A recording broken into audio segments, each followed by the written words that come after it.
My name is Sarah Calloway. I am 31 years old, and my brother dismissed me from my own family in a single text message. Not a phone call. Not a conversation. A text, sent at 11:14 on a Tuesday night, while I was still at my desk finishing a contract review that would have gone sideways without me. The message read, "We've decided to move forward as a family without your involvement. It's easier this way. Don't make this harder than it needs to be." I read it 3 times. Not because I misunderstood it, because I was looking for the part where he sounded even slightly uncertain. There was nothing. No comma out of place. No room for misreading. Just a clean, pre-written sentence that had clearly been sitting in his drafts for a while, waiting for the right night to send. So I typed back 2 words. "Okay, noted." Then I closed my laptop, walked to the kitchen, poured a glass of water, and started making calls. By midnight, the joint business loan I had co-signed for my brother's logistics company was flagged for urgent review with the lender. By 6 a.m., the family property account I had been funding for 3 years was locked behind credentials only I controlled. By the time my parents sat down for breakfast, the financial architecture their retirement depended on had quietly shifted, and the only person who could shift it back was the woman my brother had just told to disappear. Before I tell you what happened next, I need to ask you something. Have you ever been the person who held everything together while everyone around you forgot it was held? Tell me where you're watching from. I want to know how many of us there are. I did not become the family's financial backbone by accident, or by choice exactly. It happened the way most unfair arrangements happen. Gradually, then completely. I work as a senior contracts manager for a logistics firm in Denver. My job is to read the fine print nobody else wants to read, catch the clauses that look harmless until they aren't, and make sure agreements survive contact with real life. I am good at it.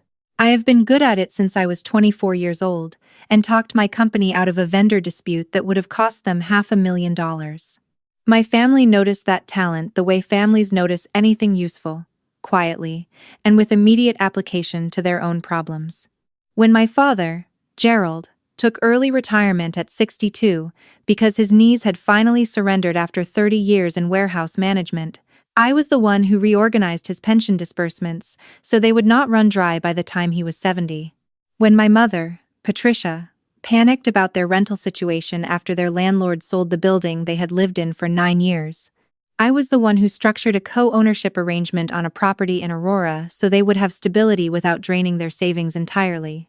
And when my brother, Marcus, decided at 34 that he was done working for other people and wanted to launch his own freight coordination company, I was the one who co-signed the SBA loan, reviewed the operating agreement, and spent 4 weekends building him a compliance framework he did not fully understand but definitely used. Marcus was 3 years older than me and had spent most of those 3 years assuming that made him the authority in any room. He was charming when he needed something, and distant when he did not. His wife, Dana, was the kind of woman who smiled at you while sorting through your value to her, always pleasant, always watching. I had never disliked her outright. I had never fully trusted her, either. She had a way of steering conversations about family finances toward outcomes that somehow always benefited their household first, and she did it so smoothly that you would be halfway through agreeing before you realized you had not been asked. For 3 years, I told myself this was manageable. My brother had the vision, I had the structure. My parents had the need, I had the resources. This was just how families worked when one person happened to be competent and the others happened to need competence. I called it balance. What it actually was, I would not understand until my phone lit up the following morning with 17 missed calls and a voicemail from my father that started with, "Honey, I think there's been a misunderstanding," and ended with the sound of my mother crying softly in the background. There was no misunderstanding. I understood perfectly. I had simply stopped pretending not to. The calls escalated through the morning, the way panic always does, in waves. My brother first, then my mother, then a number I did not recognize, then Dana's cell, then my brother again. I did not answer. I showered, dressed in the charcoal blazer I wore when I needed to feel like myself, and drove to work. The thing people never expect from me is stillness. When I am hurt, I do not fall apart. I document. My colleagues would describe me as composed. My brother would have said cold, but my brother had confused composure with indifference his entire life, and that confusion was about to cost him significantly. At 9:07, my mother texted that I was overreacting. At 9:22, she texted that nobody had meant it the way it sounded. At 9:31, she texted that Marcus was very stressed and I needed to consider what he was going through. I read all three messages without responding, and then opened the folder on my desktop where I had been quietly filing records for longer than I had consciously admitted to myself. The first call I returned that day was to Helen Park, a financial advisor who had worked with my family briefly before Marcus convinced my parents to switch to a younger firm he described as more innovative and more aligned with their goals. The real reason, I had suspected then and confirmed now, was that Helen had asked too many clarifying questions about where certain family contributions were actually going. She picked up on the second ring. I told her I needed an independent review of the co-sign arrangement and the property co-ownership structure, and I needed it fast. She was quiet for exactly 2 seconds. Then she said, "I was wondering when you'd call." That sentence landed harder than she probably intended it to. I asked her what she meant. She said she had received an inquiry about 6 weeks ago from someone asking whether a co-signer could be removed from a business loan if they were deemed emotionally unreliable or acting outside the family's shared interests. She had not known it was connected to me at the time. She knew now. I wrote down the phrase she used, emotionally unreliable. I had heard a version of it before, and recently. A college friend had texted me 2 weeks earlier asking if I was okay because she had heard I was going through some things. A cousin in Fort Collins had emailed to say she hoped I was not letting stress push me into decisions I would regret. The language in both messages had been gentle and concerned, and almost identical, the kind of language you do not arrive at spontaneously. Someone had been telling a story about me before I knew I was a character in one. I did not need to think long about who. Dana had always been the architect of the narrative. Marcus provided the grievance. She provided the framing. She was too careful to call me unstable outright. Instead, she would say, I had been different lately. That I seemed overwhelmed. That I had been making comments that suggested I wanted more control than was reasonable. By the time the accusation became official, the audience would already be primed to believe it. The proof came from a direction I had not anticipated. Later that afternoon, the loan officer at the lending company sent me a courtesy copy of a correspondence chain that had been CC'd to my address incorrectly. It was a thread from 3 days prior. My brother had written to request information on the process for replacing a cosigner, citing documentation he would provide, showing the original cosigner had displayed erratic financial behavior and created instability within the business relationship. He had not submitted the documentation yet, but the intent was there in writing, attached to my name, in an email he had clearly not meant for me to see. I forwarded it to my personal attorney, Renee Colburn, within 20 minutes. Her response was immediate. Do not respond to anyone in your family until we speak. This changes the conversation significantly. We spoke for 40 minutes. By the end of the call, I understood that what had been presented to me as a family disagreement was actually a coordinated effort to remove me from every financial agreement that gave me standing before I could act on it myself. The loan, the property co-ownership, the family account I had funded, all of it was tied to my name in ways that inconvenienced them enormously so long as I was paying attention. The solution, apparently, had been to make me seem like the problem. My brother finally sent a follow-up message late that afternoon. It said, I don't know what you think you're doing, but you need to stop. You're hurting Mom and Dad. No context. No acknowledgement of what he had set in motion. Just the pivot straight to my parents as a shield, which was exactly what I had expected. I did not respond. Instead, I opened a new document and began building a timeline from the beginning, payment records, wire transfers, the original cosign documentation, email threads about the property purchase, text messages where my brother had referenced the account I was funding, as though it were a shared resource he was entitled to draw from. I had been filing things carefully for years, without fully admitting to myself why. I think some part of me had always known that my usefulness and my welcome were tied together in ways that would not survive a change in either. My father reached out the next morning, and to his credit, he did not pretend everything was fine. His message was short. I need to understand what's happening. Can we talk? Just us. That phrasing mattered to me. Just us. He was already putting a small distance between himself and whatever version of events he had been given. I told him I would come to the house that evening, and that I needed him and my mother both present, and that Marcus and Dana were not to be there. He agreed without pushing back. That told me something too. The drive to Aurora took 40 minutes. I used every one of them to decide not to walk in angry. Anger would have let them manage me. I wanted something colder and more precise. I wanted them to watch the story unravel, without the distraction of my emotion, giving anyone permission to make the evening about how I had handled it. My parents' living room had the specific stillness of a space where people had been arguing and then stopped to wait. My father, Gerald, sat in his usual armchair, but with his hands on his knees instead of the armrests, the posture of a man braced for something. My mother, Patricia, was on the couch with a cup of tea she was not drinking.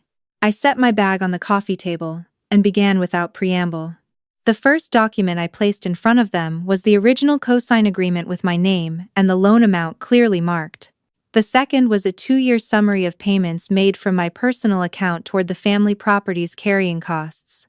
The third was the co-ownership deed, showing that without my financial contribution and continued involvement, the refinancing option my parents were counting on in 3 years would not be available to them.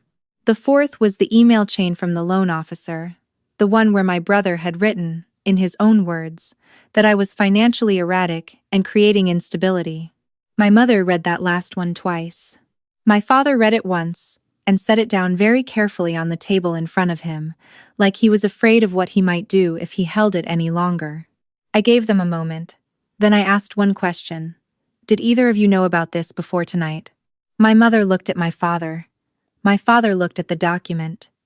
Neither of them answered immediately, which was an answer.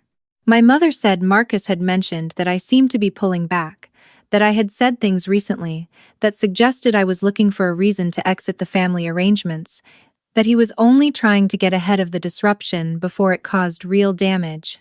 She said he had seemed genuinely worried. She said Dana had called her twice to say she hoped they were not losing me. I asked my mother when Marcus had told her I wanted to exit the arrangements. She thought about it. About 6 weeks ago, she said. Maybe 7. I placed Helen Park's written summary on the table. The inquiry about removing me as cosigner had been initiated approximately 6 weeks ago. My father's jaw tightened. He picked up the document and read it a second time. I watched him arrive at the same conclusion I had arrived at alone, the conclusion that the timeline was not a coincidence, that the concern about my reliability had not emerged from observation. It had been constructed to support a plan that already existed. He asked me when I had found out. I told him 2 days ago. I also told him I had been quietly filing records for much longer than that, not because I had known something was coming, but because I had sensed that my position in this family was not as secure as I had wanted to believe, and because I was the kind of person who documented things when something felt wrong, even when I could not name the wrongness yet. He was quiet for a long time. Then he said something I had not expected him to say. I should have asked you directly, before any of this. He said it the way people say things they mean but cannot fully inhabit yet. I let it sit without rescuing him from it. My mother was still holding the email printout. She asked me, very quietly, if I thought Marcus had planned this from the beginning, or if it had developed over time. I told her I did not think that distinction changed what had been done, only how long it had been in motion. She nodded slowly, and I could see her recalibrating something she had believed about her son for a long time. What she said next surprised me more than anything my father had said. She said she had thought, when Marcus first mentioned I was pulling back, that maybe it was true, that I had been quieter at family gatherings, that I had declined 2 dinners in a row, that maybe I was going through something I had not shared with them. She said she had not stopped to ask whether someone had given her that lens before she put it on. That was the first honest thing anyone in my family had said about any of this. I told her so. She set down her tea. The confrontation with my brother did not happen that night. It happened 3 days later, in the same living room, at my parents' request. They had called him and told him they needed to talk, all four of them. They had not told him I would be there. When he walked in and saw me at the kitchen table with a folder in front of me, he stopped in the doorway long enough to recover his expression before he sat down. Dana was not with him. I suspected my mother had been specific about that. He started with the version I had expected. He was trying to protect the family. He had noticed I was overwhelmed. He had only been exploring options, not acting on them. The inquiry to the lender was preliminary, just due diligence. He had not done anything wrong. He had only been thinking ahead. I waited until he finished. Then I placed the email on the table in front of him, the one where he had described me as financially erratic and creating instability in the business relationship. I watched him read his own words back to himself. He said the phrasing was taken out of context. I asked him what the context was. He said he had been frustrated when he wrote it, and it did not reflect his actual position. I asked him whether his actual position was the same one he had presented to my parents 6 weeks ago, when he had told them I was pulling back and looking for an exit. He looked at my father then. My father did not look back. Marcus said he had been worried about me, that he had only wanted to create a contingency, that I had to understand how much pressure he was under with the business, and that sometimes people made mistakes under pressure. I put down the timeline I had built, payment by payment, month by month, every contribution I had made to the family's financial stability, annotated with dates. I put Helen Park's summary next to it. I put the loan documents next to that. Then I said the thing I had been thinking for longer than I had admitted. You were not building a contingency. You were building a replacement. And you needed our parents to believe I was the problem before you could do it, because you knew they would not agree otherwise. Nobody moved. My mother had her hands folded in her lap. My father was looking at his son with an expression I had not seen on his face in my adult lifetime. Marcus said that was not fair. I told him fairness was an interesting word from someone who had spent 6 weeks quietly framing his sister as unstable to her own parents. He said I was making this into something it was not. My father said, very quietly, Marcus. Just the name. But the way he said it carried everything he had not yet found the sentences for.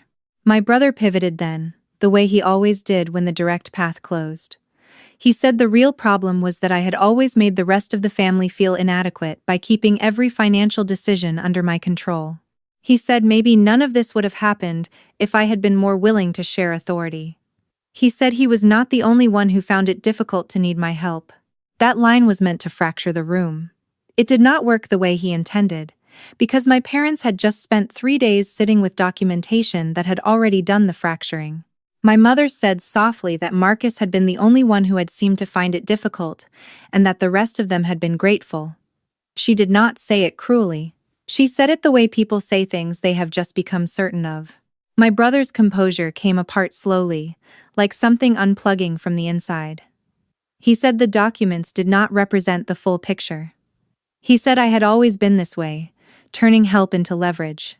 He said he was tired of feeling like a project I was managing rather than a brother I actually loved. I let him finish. Then I said, I never made you a project.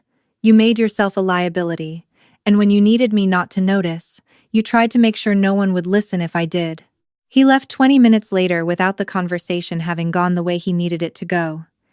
Dana called my mother twice that evening. My mother did not pick up. What followed was not a celebration. It was paperwork and uncomfortable silences, and a family learning to exist inside a structure it could not pretend away anymore. I removed Marcus from any pathway to the property co-ownership. I renegotiated the co-sign arrangement with the lender so that my liability was clearly defined, and my removal required my explicit written consent, not a character assessment from an interested party. The family account was restructured into a formal disbursement system with documented purposes and scheduled reviews. Everything that had been informal became formal. Everything that had been assumed became written down. My parents signed every page.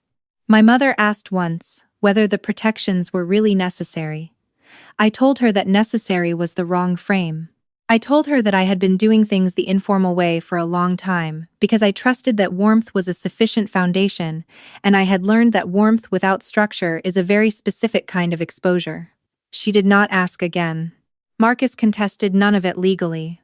I think some part of him understood that every document I had prepared was clean and current and would survive scrutiny, and that his own record was considerably less tidy. He and Dana moved to Charlotte 4 months later, for a job opportunity, according to the message he sent my parents.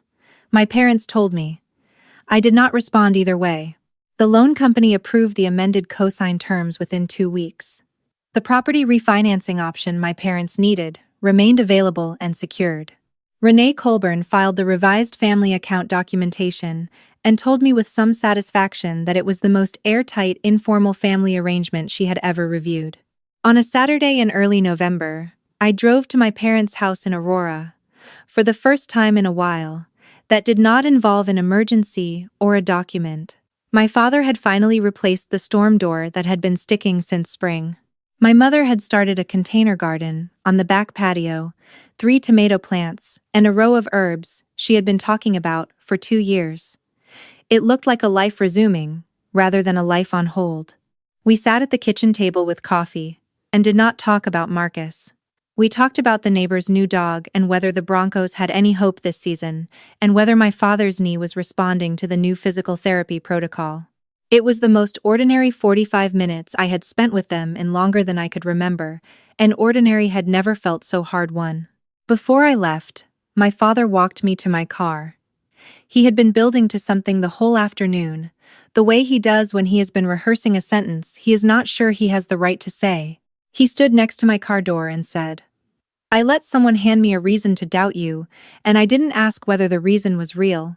That's on me." Not on whatever he was doing, on me. He said it looking at the driveway rather than at me, which is how my father apologizes when he means it. I said I knew. He nodded. We stood there a moment longer than necessary, which is also how my father closes a hard conversation.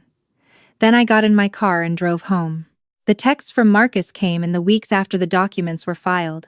They moved through the predictable stages: injured, then accusatory, then bargaining, then a long silence that felt strategic, then one final message that said simply, "You always had to win, didn't you?"